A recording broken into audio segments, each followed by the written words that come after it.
What's going on, everyone? It's Asal, and today we're playing the Black Ops 3 open beta on the PC, actually. Now, Call of Duty has never really been a game to be played on the PC very much. It's always been about the consoles, specifically the Xbox, so that kind of is shifting to the PlayStation 4. But we're going to be playing on the PC today, and we're going to be seeing if this actually is worthwhile at all, because I have never owned a Call of Duty game in my life. I probably won't ever own a Call of Duty game in my life, but the beta was open. It's now open to anybody, and I thought I might as well try it and let you guys know what I think. As far as the technical side of things go, I mean, it runs okay on PC. It definitely does not run great. The optimization really could use some work, and you may notice in this video the gameplay really isn't quite 60 frames per second. There are a lot of stutters going on, even though my frame counter told me I was at 80 to 90 frames per second, and it was weird. There are a lot of little stutters, and when I initially launched the game, it actually looked blurry because for some reason the default resolution scale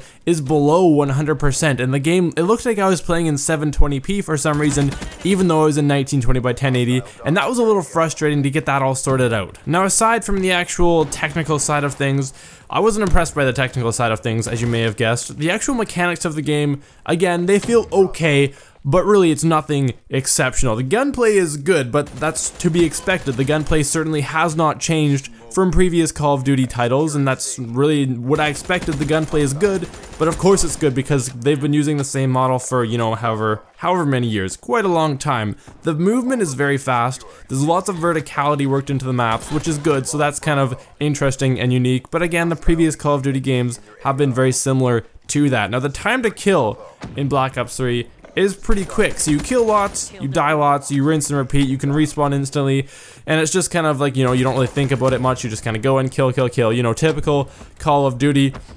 But I can see the appeal of this. I understand why people like this, because they want to go home, sit down on the couch, they want to play a game, they don't want to think about it, they just want an easy game to play.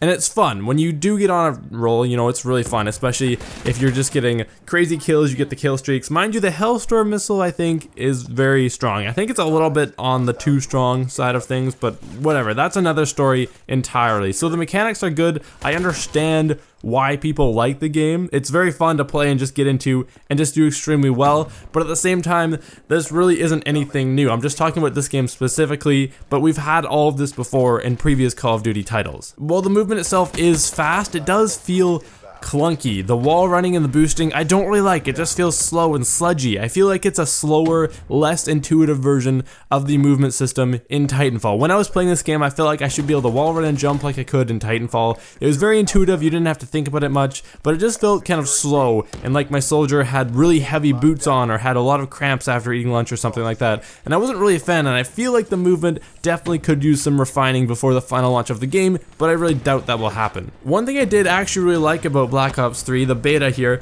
is the map design. It actually worked out very well, but I assume they are just showing off the best maps. Who knows what the other maps will look like, but the maps that I did see, I did actually really enjoy. I liked the layout of them, I found it very pleasing to the eye, and the game just flowed very well, though I'm not really a fan of how fast things can change over and the enemy can spawn on the other side, but that's just Call of Duty. It's always been like that, and that's probably not going to change anytime soon. But aside from that, I really wasn't a fan of pretty much everything else. It all seemed very lackluster, and I think okay is a very good word to describe Black Ops 3. The visuals were okay, they're pretty subpar. I felt like the movement was a little clunky, and of course there's next to no innovation.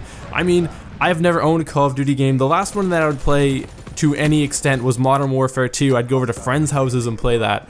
And especially when I was just starting up the game, the countdown timer, everything's black and white, I'm like, this looks exactly the same. It's very similar. There's been next to no innovation, but that's what we expected. It's just another reskin. What is there to expect? But as a standalone game, it's okay. It might run better on the consoles. I haven't actually tried it on my Xbox, but on the PC side of things, it's just kind of an okay game and not really anything to write home about. If you have tried the Black Ops 3 beta, I'd be interested to know what your experience is, especially on the consoles. I want to know what the optimization is like, because on the PC side of things, it was a little what's the word I'm looking for? Underwhelming. I wasn't very excited about it. And of course, if you've liked this video as well, you can hit that like button. I always appreciate that. And if you want to see more first-person shooter content, you can subscribe to my channel. Everyone, this has been Asal, and I will see you guys next time.